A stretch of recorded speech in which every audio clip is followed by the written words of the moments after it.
88.1도입니다. KBS 1라디오 4시 경제뉴스 아나운서 박노원이었습니다. 4시 10분입니다. KBS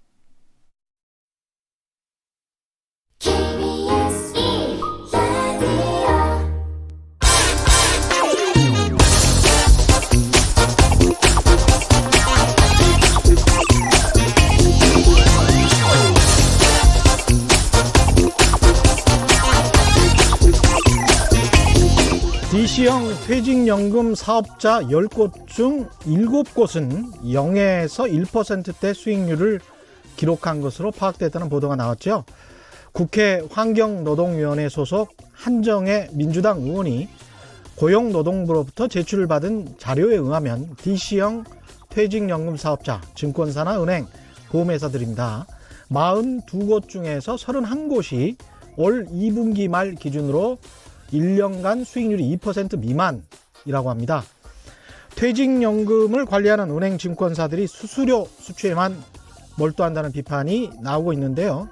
노후자금 아껴놨는데 이걸 어떻게 해야 하나 걱정은 많은데 대안은 마땅치 않습니다. 제 퇴직연금도 한번 봤습니다.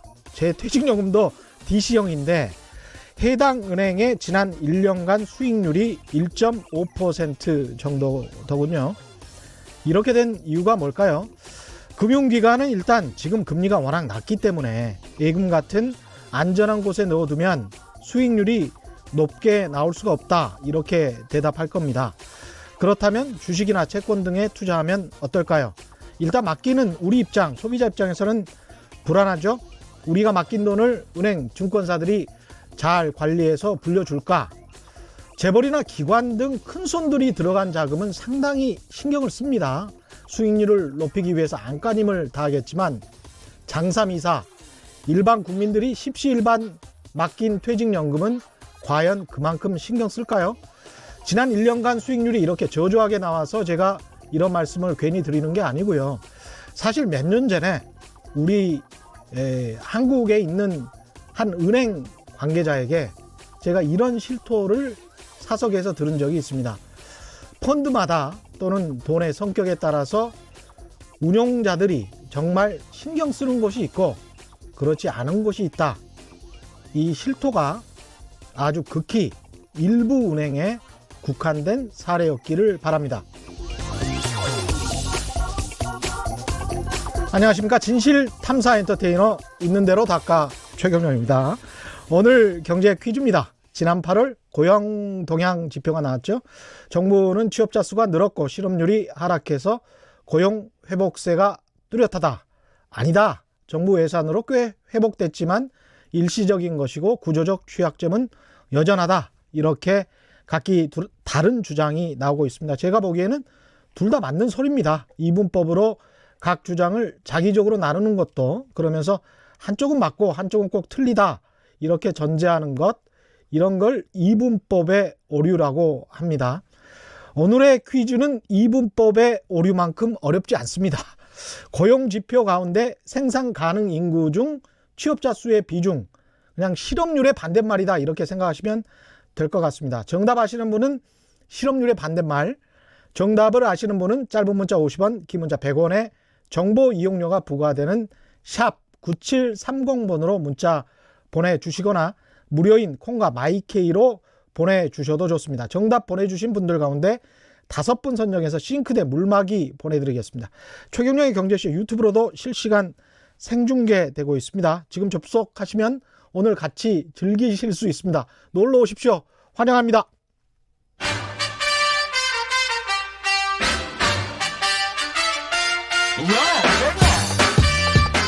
최경영이 원하는 건 오직 정의. 경제 정의를 향해 여러 걸음 깊이 들어갑니다. 최경영의 경제쇼. 네, 어려운 경제 이야기도 귀에 쏙쏙 재밌게 풀어주는 홍춘욱의 경제 이야기 시간입니다. 홍춘욱 숭실대학교 금융경제학과 겸임 교수 나오셨습니다. 안녕하세요. 네, 안녕하세요. 예, 제가 아까 그냥 아주 쉽게 설명하려고 실업률의 반대말이다 이렇게 했는데 약간 어폐가 있을 것 같아서. 어폐가 있죠? 예. 예. 전체 경제활동 인구 중에서 예. 취업한 사람들의 비율이라고 이제 우리가 볼 수 있는데 전체 경제 활동 인구 중에서 취업한 사람들의 비율이다. 그래서 예. 이제 그 사람들이 여러 가지 뭐 그 이유로 인해서 노동 시장에 아예 안 뛰어드는 경우들도 종종 있지 않습니까? 예. 예, 그런 경우에는 구직 포기자들도 있고 그러니까 그렇죠.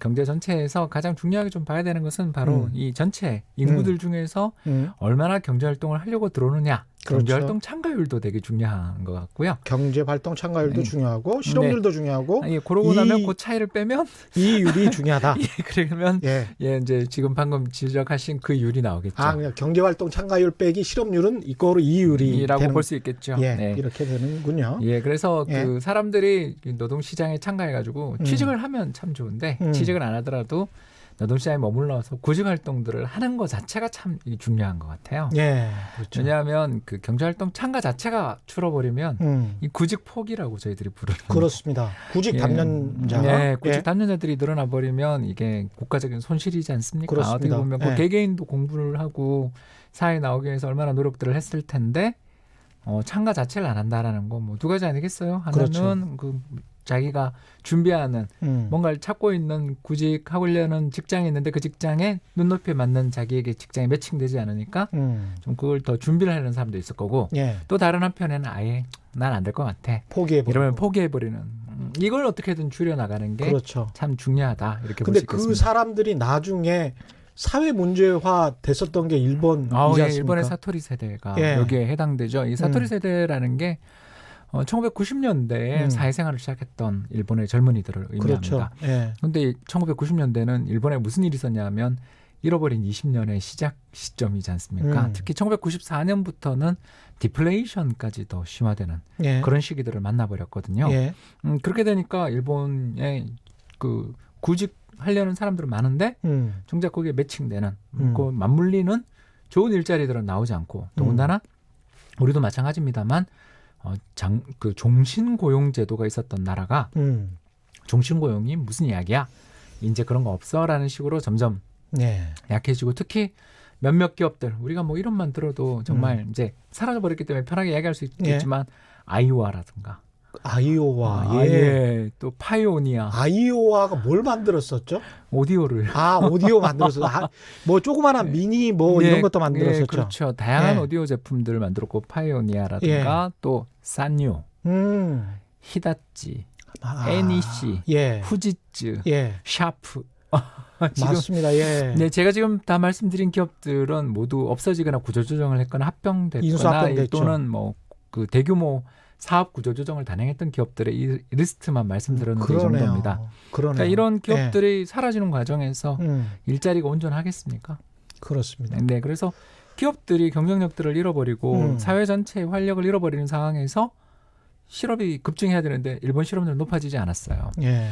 왜 그런가 알아보니까 구직 포기자들이 너무 많아지면서 어떻게 보면 이제 경제활동 참가 인구 자체는 늘어나야 되는데 생산활동 인구는 늘어나고 있는 중인데 그렇죠. 경제활동하려는 사람들은 오랜 실업에 구직활동을 해도 도저히 눈에 맞는 자리가 안 나오니까 보직하면서 포기하면서 경제활동 비참가자로 그렇죠. 그러면서 이제 뭐 코쿤 세대다 이런 이야기도 많이 했었고 예.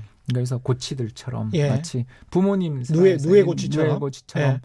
부모님 슬하에 그냥 안에 들어버리는 그렇죠.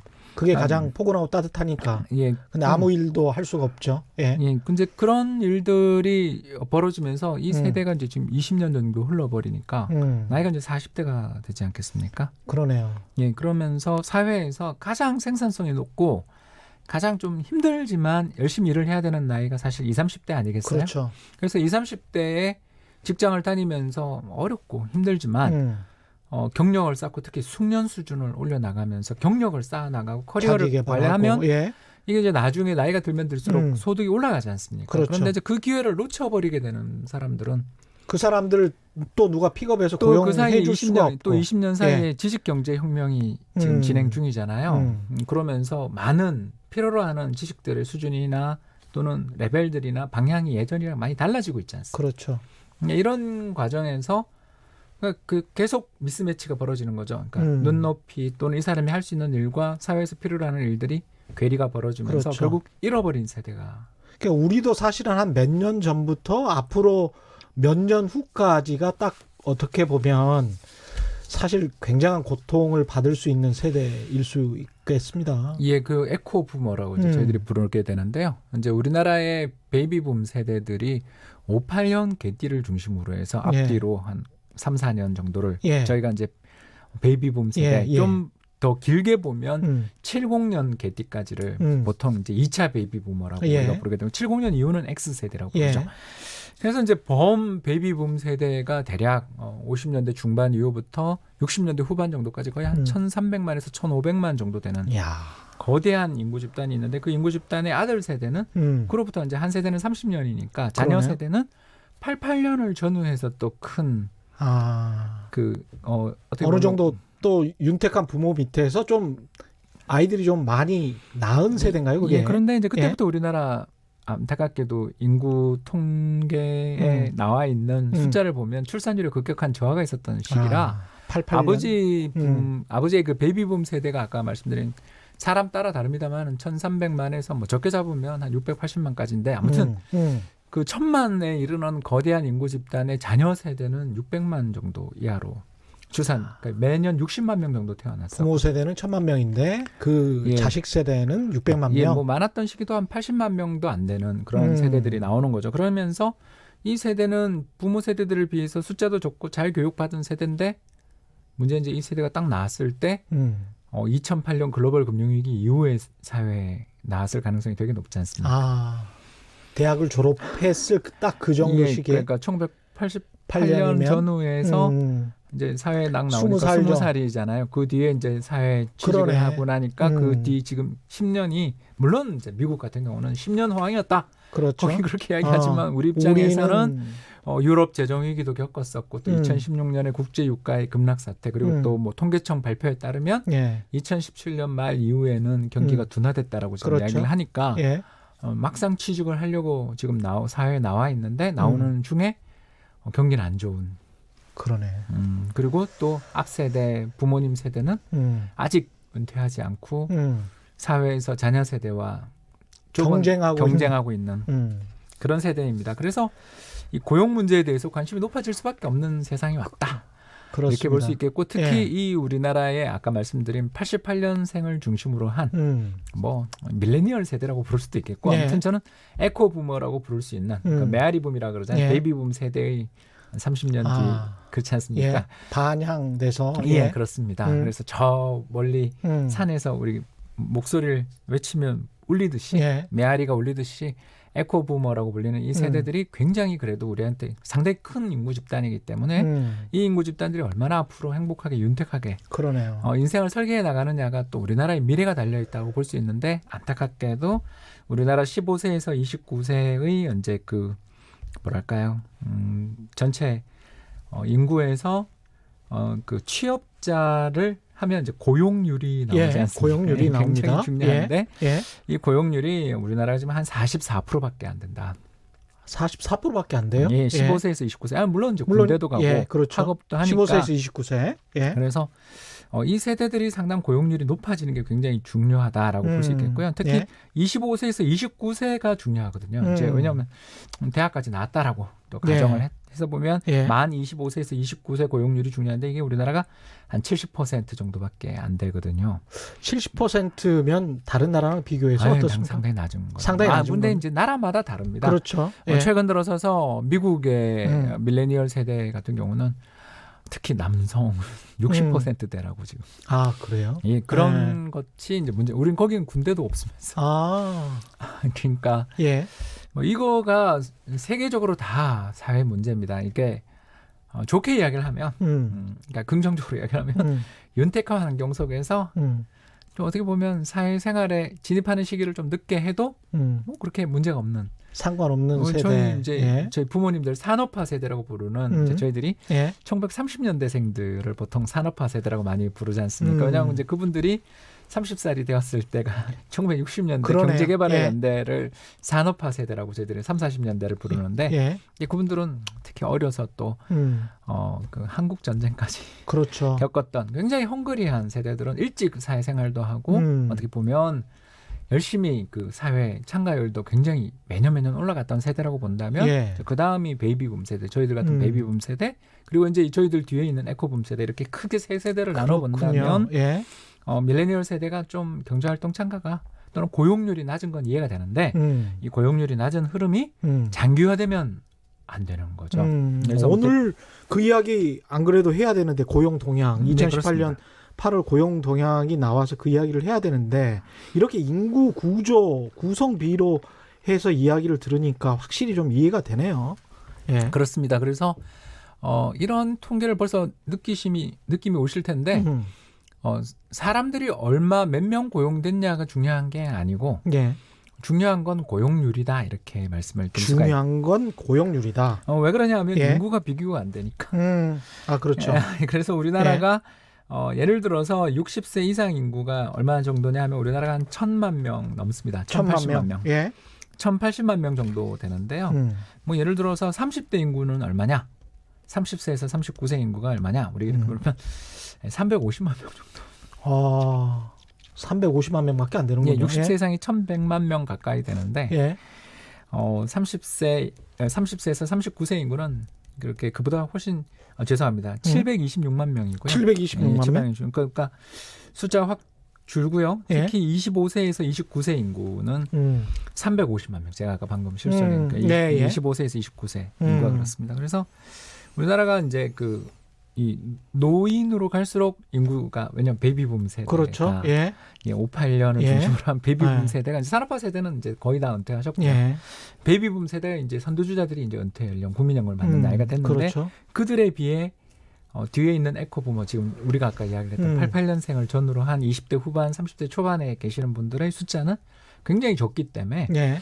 전체 취업자 수가 늘었냐라고 물으면 그 쉽지 않은 이야기가 되는 거죠. 그러네요. 왜냐하면 예. 노인들은 점점 노동시장에서 나가잖아요. 그런데 비해 새로 노동시장에 들어오는 인구는 줄어든다면 더군다나 아시는 것처럼 2002년생 이후는 40만 명 정도나 그 이하로 태어났거든요. 그렇죠. 그렇기 예. 때문에 요새 30만 명 예, 이야기하니까. 그래서 예. 어떤 그 취업의 증가와 감소를 볼 때는 뭐 취업자 수가 지난해에 비해서 얼마 늘었습니다, 줄었습니다는 그렇게 제가 봐서는 중요한 통계는 아니다. 그러니까 이번에 뭐 8월 고용 동향에서도 취업자 수가 뭐 45만 명 늘었다.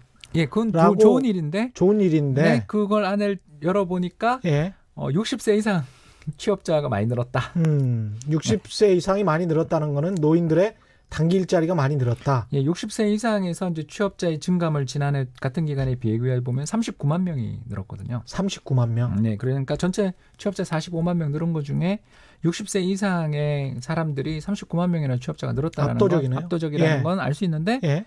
이제 중요한 건 그런데 인구가 1년 전에 비해서 60세 이상 인구가 얼마 늘었냐면 55만 명 늘었거든요. 오. 이런 걸 같이 봐야 되거든요. 아. 그러니까 예. 작년 이맘때 올해 이 노동 통계를 가지고 전부 다 우리가 예. 취업자 수가 늘었냐 줄었냐를 가지고서 이야기를 해왔는데 예. 그게 좀 방향이 잘못됐다라는 그러네요. 거죠. 네, 그러니까 그래서 55만 명 인구 수가 늘었는데 그 중에서 이제 39만 명 정도 취업자가 늘은 취업자 거는 어떻게 그러면 뭐 당연한 비슷한 율로 예, 그러니까 경제활동 인구들이 늘어난 만큼 그러네요. 취업자도 예. 그러니까 이제 60세 이상 인구로 딱 편입된 게 올해 2019년이니까 예. 59년생들이 편입되잖아요. 그러네요. 60세 이상으로. 예. 그러니까 생일을 고용률이 맞이하면. 한 70% 정도라면 딱 그 정도 늘었다. 또는 60%라면 그 정도 늘었다. 뭐 이렇게 생각이 예, 되는 그렇습니다. 거군요. 예, 60세에서 64세 우리나라 고용률이 한 60.6% 정도 되니까 아. 네, 최 기자님 말씀대로 인구 늘어난 만큼 취업자 수도 늘어나게 돼 있는 거죠. 그렇군요. 네, 그래서 이 반면 이제 우리나라의 그 30세에서 39세 인구의 이제 인구 증가가 어떠냐 하면 예. 지난해 대비해서 한 10만 명 가까이 줄거든요. 30세에서 39세는 10만 명이 줄었어요. 네. 오히려. 그러니까 39세에서 40세로 된 사람들이 이제 10만 명인 거네. 이게 그런 예. 식으로 이 인구가 나이가 들어가면 들어갈수록 우리나라 인구가 58년을 전후해서 제일 인구 신생아 출산이 피크를 100만 예. 명, 100만 대군을 만들었기 때문에 예. 그 뒤로는 인구가 계속 사실은 신생아 수가 줄고 있기 때문에 이제 그분들은 100만 대군은 60세를 넘어가면서 점점 노동시장에서 빠져나가는 반면 그렇죠. 새롭게 노동시장에 들어오는 우리가 이제 이야기하는 그 경제활동 인구 또는 그 생산활동 인구는 15세부터인데 예. 15세라고 이야기하면 아까 제가 말씀드린 것처럼 2002년생 이후는 우리가 40만 명씩 태어났다고 그랬잖아요. 그렇죠. 100만 명씩 태어났다가 40만 명씩 태어났으니까. 인구가 거의 반 정도 이하로 신생아 수가 줄어들었기 때문에 예. 그러니까 나가는 사람은 많은데 들어온 사람은 적어지니까 경제 전체에 있어서 취업자 수의 변화라는 건 인구 대비를 봐야지 그러네요. 절대적인 취업자 수를 보면 안 된다. 예. 이렇게 말씀을 드릴 수 있겠고 잠깐 말씀드리면 15세에서 19세 인구는 1년 사이에 13만 명 줄었다. 아. 네, 그러니까 요 급격한 인구 변동이 있었던 시기가 이제 다가오고 있는 거죠. 그러네요. 노동시장에 반영이 되는 것입니다. 이게 뭐 쉽지 않는 이야기네. 이렇게 하면은 정부가 이제 일자리 창출을 위해서 예산 집행한 것이 뭐 정부 입장에서는 당장 고용률 높이고 실업률 낮추기 위해서 어쩔 수 없는 측면도 있겠지만, 그렇죠?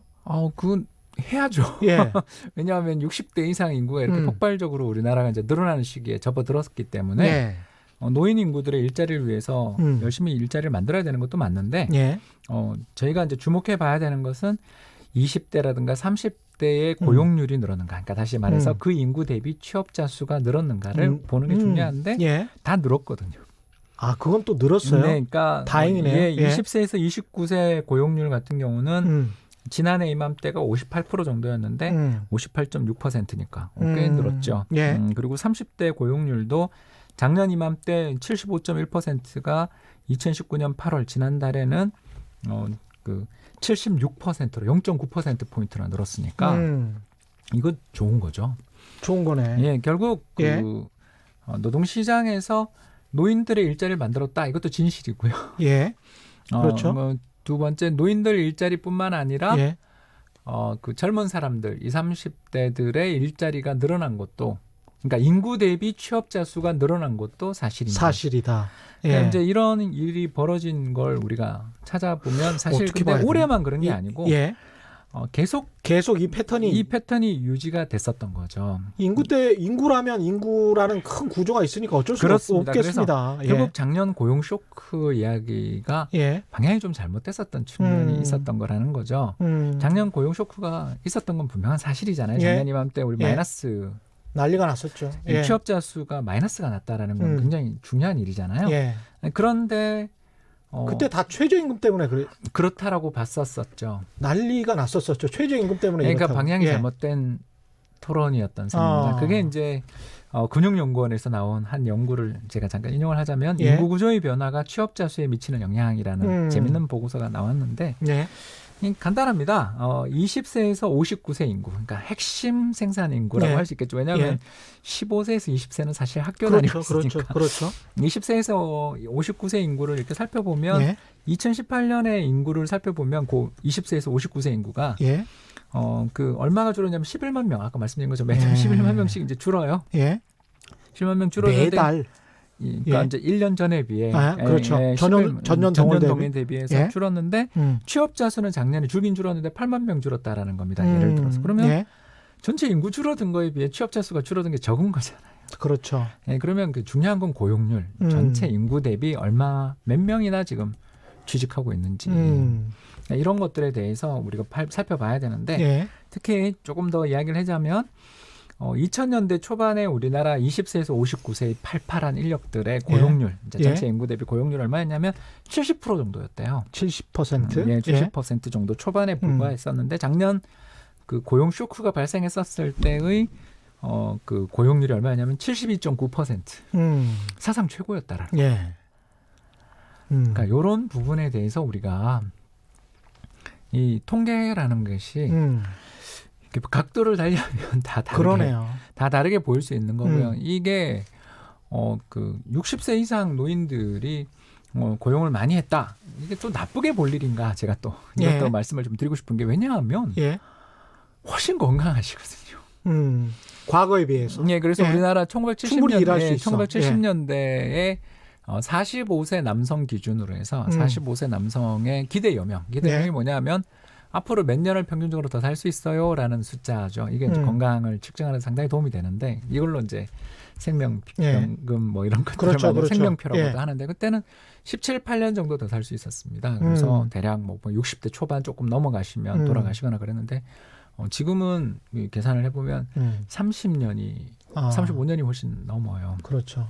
그래서 대부분 80세 이상까지 남성 지금 제가 말씀드린 건 남자 노인 기준. 예.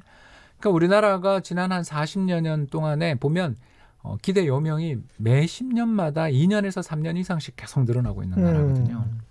그런 식으로 기대 요명이 계속적으로 늘어나게 되는 관계에서 예전에 그러니까 1970년대에는 45세까지 살면 60세 좀 넘으면 이제 몇 년 지나지 않아 돌아가셨다라면 예. 지금은 80세까지도 평균적으로 산다라는 거죠. 그러면 건강 수명도 연장될 가능성이 굉장히 높아지는 그렇죠. 상황에서 예. 그분들이 취직하는 걸 이걸 뭐라고 그러면 나쁘다 뭐라 이렇게 그러기는 힘들죠. 힘들죠. 예. 그분들의 자녀 요명이 60세 노인 기준으로 해도 20년 이상 남아 계신 분들한테 그런데 아까 말씀하신 대로 에코 부모 이 세대의 밀레니얼 세대라는 사람들도 당장 뭐 취직을 하고 싶은데 이 사람들이 기존의 사람들이 잘 안 나가서 내 취직이 안 되는 거 아닌가 이런 또 생각도 있을 거란 말이죠. 이거는 어떻게 봐야 될까요? 예, 그래서 정년 연장 문제에 대해서 신중하게 생각할 필요가 있다라고 저희들이 보는 것입니다. 그러니까 정부는 지금 정년 연장을 한번 검토해 보겠다 이런 이야기가 지금 나오고 있잖아요. 근데 거기에 관해서는 정년 연장하는 게 저희 고민이 좀 필요하다라는 겁니다. 고민이 그렇게 쉽게 필요하다. 생각할 문제가 아니라는 거죠.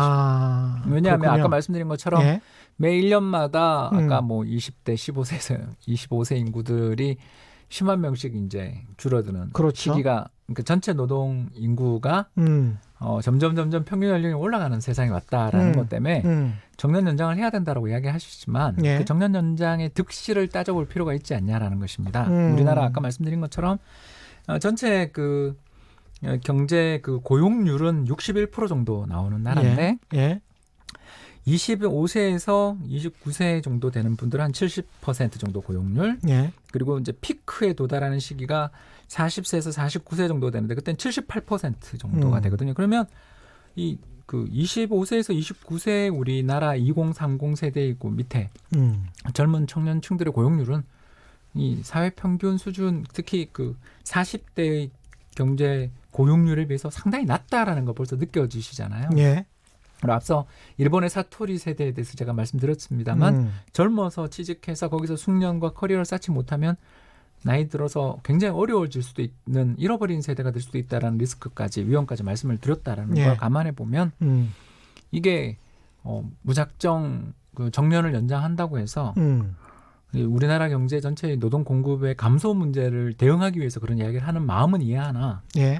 지금 현재 사회가 중요한 것은 2030의 낮은 고용률 그렇죠. 또 예. 실업 문제 그리고 200만 공시족이라고 통칭 일컬어지는 공무원 또는 공사 시험을 치기 위해서 젊은 나를 지금 고시원에서 보내고 계시는 이 젊은 예. 청춘들에 대한 문제도 우리 같이 배려가 필요하다라는 거죠. 특히 이런 생각은 해봐야 될 것 같아요. 정년 연장을 할 수 있는 기업들이나 그런 곳들이 어디냐. 공무원들, 공공기관, KBS를 포함해서 자우지간 대기업 이런 곳들은 정년 연장을 할 수가 있을 것 같아요. 대기업들은.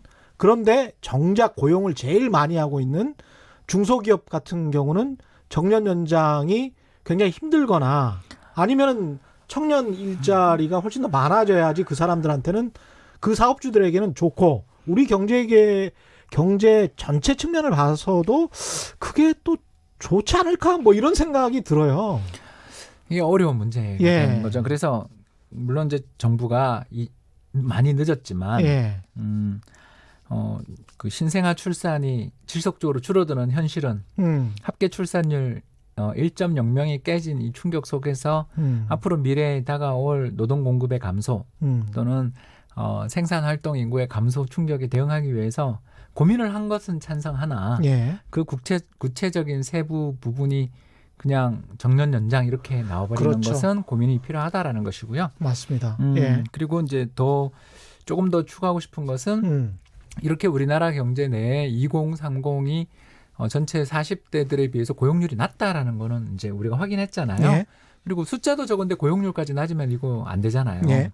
그러면 이 2030의 고용률을 높여주기 위해서는 그들에게 좋은 일자리를 만들어주기 위해서 여러 가지 일자리, 우리가 이제 흔히들 이야기하는 1차 노동시장, 정규직의 높은 임금의 예. 안정적인 그런 일자리들을 많이 만들어내는 것도 참 중요할 그렇죠. 뿐만 아니라 두 번째는 정부가 또는 경기를 부양함으로써 순환적인 일자리를 만들어내는 것도 되게 중요하거든요. 그렇습니다. 예. 기업들 입장에서 어떨 때 투자를 하고 사람을 뽑나 이렇게 생각해 보면 결국 경기가 좋아야지 뭐. 미래 매출 전망이 개선돼야 됩니다. 예. 근데 미래 매출 전망에서 두 가지가 있잖아요. 하나는 수출이 있고 하나는 내수가 있는데 수출은 우리 마음대로 안 되더라도 그렇죠. 내수의 소비가 그동안 굉장히 부진했었던 것은 이제 지금 이걸 많이 하기 위해서 정부가 재정 지출을 늘리는 거에 대해서는 저는 찬성하는 입장인 거고요. 특히 지난해에 비해서 올해 사이에 또 내수 쪽에 한 가지 호재가 더 있어서 이게 노동시장에 있어서 어떻게 보면 정부가 만든 일자리도 물론 있었습니다만 노동시장에서 이 고용의 회복을 이끌어낸 요인이 또 하나 있었던 게 바로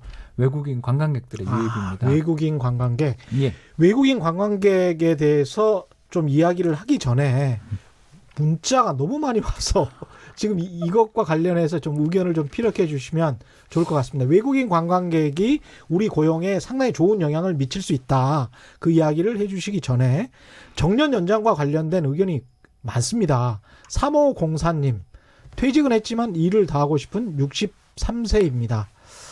이런 분들 또 의견도 있습니다. 황희정승님, 현재 대졸 65세로 울산 H중공업, 현대중공업이군요. 부장으로 은퇴했는데 일자리가 없어요. 경비 자리도 구하기 힘들어요. 일하고 싶습니다. 이런 분들도 많은 것 같습니다. 많습니다. 예, 최병기님, 저는 60대인데 실직자입니다. 노인 취업률도 높아지길 바라봅니다. 그냥 노인 취업률이 지금 꽤 높은 거죠. 네, 노인 취업률이 우리나라가 높다고 말씀드리기는 어렵고요. 예. 근데 다른 나라 사례를 제가 봤더니 예. 다 높아지고 있는. 다 높아지고 있는 거구나. 예, 그러니까 건강해진 게 첫 번째고. 다른 나라라는 게 이제 우리처럼 고령화되고 있는 선진국들, 예, 이미 고령화된 예, 선진국들. 그렇죠. 예. 뭐 대표적인 게 이제 우리나라와 연금 시스템이나 이런 것들이 비슷한 나라가 바로 미국 예. 아니겠습니까? 예. 그리고 일본이잖아요. 예. 그러니까 북유럽에 있는 연금이 잘 돼 있는 복지 국가들은 노인들이 이렇게 은퇴를 하면서 쓰고 다니죠. 예. 쓰고 다니고 또 이 예. 고용률도 급격히 감소하는 반면 미국은 46년 개띠가 베이비붐 세대인데 그렇군요. 그 예. 사람들 이제 지금 벌써 70대 초반인데 예. 아직 은퇴하지 않고 있거든요. 그렇군요. 그러니까 그러기 때문에 이게 연금 제도나 사회복지 제도들도 영향을 많이 미치기 때문에 단순 비교는 어렵지만 그렇네요. 일본이나 미국의 베이비붐 세대들은 영원히 은퇴하지 않는 세대처럼 행동하고 있다. 그러니까 연금이나 복지제도가 탄탄하면 노인들이 본인들이 충분히 일한 것으로 연금을 받은 다음에 그걸 가지고 또 소비를 많이 하니까 내수 신작이 되고 오히려 또 고용이 늘고 이런 선순환의 구조가 될 수도 있겠습니다. 상상을 해보면. 네, 그렇습니다. 예. 이제 연금을 받게 되는 연령대가 언제냐 이런 예. 것 따라 이제 나라마다 다 다르긴 한데 적어도 연금 제도에 대한 기대들이 높고 예. 수준이 높은 나라일수록 대체로 저축률이 낮아지는 경향이 생기겠죠. 그렇군요. 그리고 저축률이 낮아진다는 이야기는 내 소비가 쓴다는 는다는 거지. 예. 그리고 나의 소비는 남의 매출이잖아요. 그렇죠. 걱정할 게 없으니까 막 쓰는 거지. 그렇습니다. 예. 그래서 이제 반대로 미국 내에서 나온 연구 보고서를 보면 노후에 대한 불안이 굉장히 밀레니얼 세대들이 높대요. 예. 왜냐하면 자기들 대학 진학하고 사회생활 할 때 예. 2000년 정보통신 거품 붕괴, 2008년 미국의 대불황, 예. 세계 금융 예. 어떻게 보면 대불황이 있었지 않습니까? 예. 그런 것들 속에서 미래에 대한 불안감이 굉장히 극도로 강하다 보니까 예. 굉장히 저축에 대한 욕구도 강하고 지금 저축률이 사실은 말씀하신 대로 높아졌어요, 미국이. 예, 그렇습니다. 예. 최근에 계속 높아지고 있어요. 예.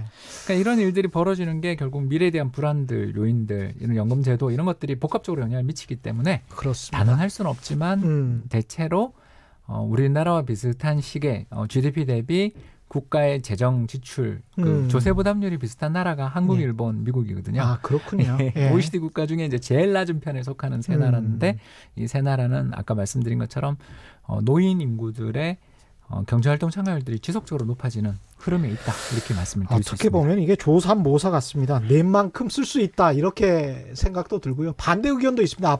앞에는 이제 주로 연령이 좀 있으신 분들 의견을 보내드렸는데 반대 의견은 3605님 퇴직 8년차 시니어입니다. 정년 60세 연장 반대입니다.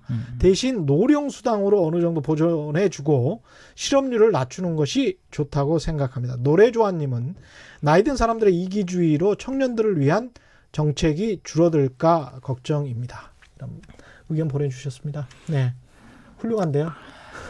네, 그러니까 이렇게 예. 쉬운 문제가 없습니다. 네. 저희들 경제학자들, 이코노미스트들이 예, 이렇게 어느 한 단면만 가지고 이야기하면 참 저희도 쉬운데 이 양쪽의 면을 다 골고루 봐야 되니까 그렇죠. 사회 전체에 있어서 결국 최대 다수의 최대 행복을 추구하는 방향으로 나아가면서 그렇죠. 정책을 써야 되는데 예, 이 입장차들이 너무나 크기 때문에 그렇죠. 참 이 문제들이 어렵고요. 아무튼 우리나라 노동시장이 한 10에서 12% 정도 되는 굉장히 좋은 1차 노동시장이라고 불리는 좋은 일자리들 근속 연수도 되게 긴 10에서 15%? 예, 그 정도로 볼 수 있습니다. 그러니까 예. 그 우리나라는 그러니까 저희가 이걸 왜 말씀드리냐면 대기업이냐 그 밖의 일자리냐 따라 임금 수준과 고용 연한이 너무 큰 차이가 납니다. 그렇죠. 예. 그래서 사람 따라 다른데요. 10에서 한 15% 정도로 추정되는 이런 1차 노동 시장이라고 부르는 시장은 근속 연수도 되게 길어서 거의 10년 이상 정도 예. 되고 또 소득도 굉장히 높고요. 그래서 이런 쪽은 정년을 연장하면 혜택을 받겠죠. 그렇죠. 그러나 이제 그 밖의 일자리는 예. 2차 노동 시장 혹은 또 경계선에 있는 노동 시장들이 많이 있는데 그쪽은 좀 이렇게 고용의 안정성들이 떨어지는 한편 그 근속 연수가 되게 짧아요. 근속 연수가 몇 년입니까? 예, 뭐 이제 연구 그 단언할 수는 없는데 예. 제가 읽었던 몇몇 연구 보고서를 보면 2년, 3년밖에 되지 그 않는다. 굉장히 높은 빈도를 차지하더라. 그러니까 대기업 쪽은 10에서 15%인데 한 10년 이상을 근속하고 85%에서 90% 정도 되는 대부분의 중소기업 일자리들은 그 근속 연수가 짧은 거죠. 2년 정도밖에 그렇기 안 때문에 된다. 그 고용 불안에 항상 시달릴 수밖에 없겠습니다. 또 그것도 있고 본인들이 또 만족감을 못 느끼니까 이직률이 높을 수도 있겠고요. 그렇죠. 그리고 또 파트타임 예. 그런 노동들도 우리가 계산에 넣어야 되기 때문에 꼭 이게 이제 칼같이 딱 1차, 2차 이렇게 구분되면 좋지만 그 회색 일자리도 많고 또 예. 아까 제가 방금 말씀드린 2차 노동시장에 계시는 분들이 자기가 또 원해서 2차 노동시장을 가시는 분들도 많아요. 예. 왜냐하면 시간의 여유, 탄력 이런 것들이 좀 원하시는 분들이 있지 않습니까? 예. 그래서 이런 걸 저희가 뭐 칼같이 재단할 수는 없습니다만 적어도 이런 현실을 보고 그냥 일률적인 정년 연장이라든가 또는 그러네요. 이런 정책들을 쓰기보다는 2030 세대의 고용률을 높여 나가는 한편 노인 세대들의 특히 연금의 어떤 수령액이 적은 노인 그 빈곤 세대들이 늘어나고 있는 현실에 대비해서 정책을 우리가 복합적으로 써야 될 부분이지 이게 진실이고 이게 모든 것에 우선하는 선이다라는 식으로 맞습니다. 하면 이게 곤란한 문제가 생길 수도 있다. 생각하지 못했던 그렇게 볼 수 있는 것입니다. 청취자 여러분 기억하실지 모르겠습니다. 지난번에 와세다 대학교에 박상준 교수가 와가지고 일본과 한국의 다른 점, 대기업과 중소기업의 다른 점이 일본 같은 경우에 중소기업의 임금이 대기업의 한 80% 정도라고 했고요.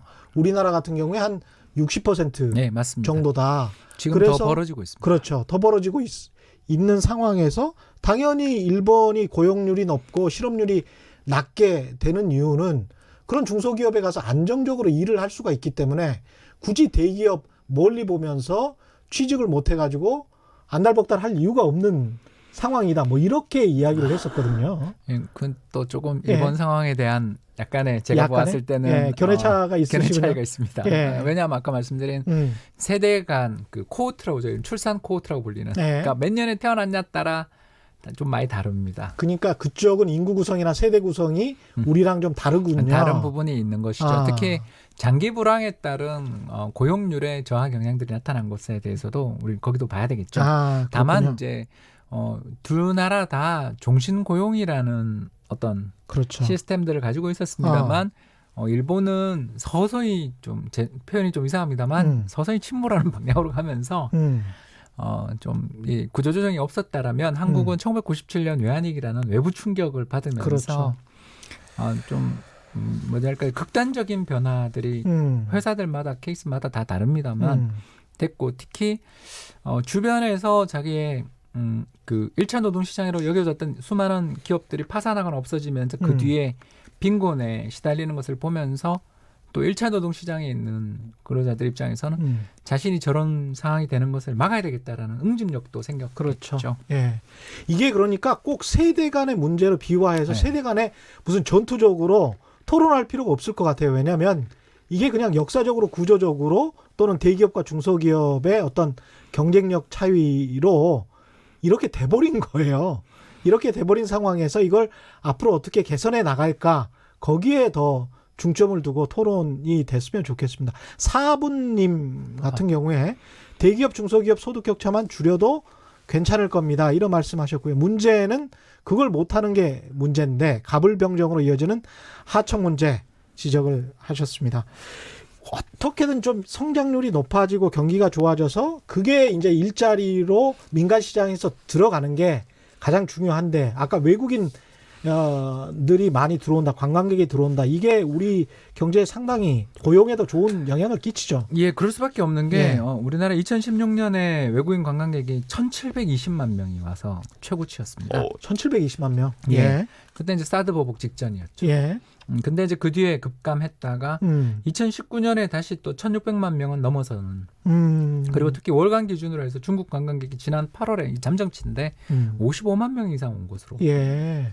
이렇게 보여집니다. 역시 중국입니다. 예, 그래서 이런 예. 외국인 관광객들의 급격한 유입 증가가 나타나면 그 뒤에 무슨 일이 벌어지는가를 살펴보면 한 6개월 정도 지나서 도소매, 음식료, 숙박 같은 6개월 정도 지나서. 왜냐하면 이제 이게 계속되는지를 신뢰할 수가 없으니까. 예. 근데 55만 명이면 여러분 좀 더 유치해야 돼요. 왜냐하면 일본이 지난달에 100만 명이었어요. 중국 관광객이. 그러니까 우리는 2배 열심히 노력해야 됩니다. 예. 예, 그 일본 통계도 참 재밌죠. 예. 예, 그래서 그 다행이라고 해야 될지 아직은이라고 해야 될지 예. 모르겠습니다만 한일 관계가 그렇게 좋지 못한 상황에서 예.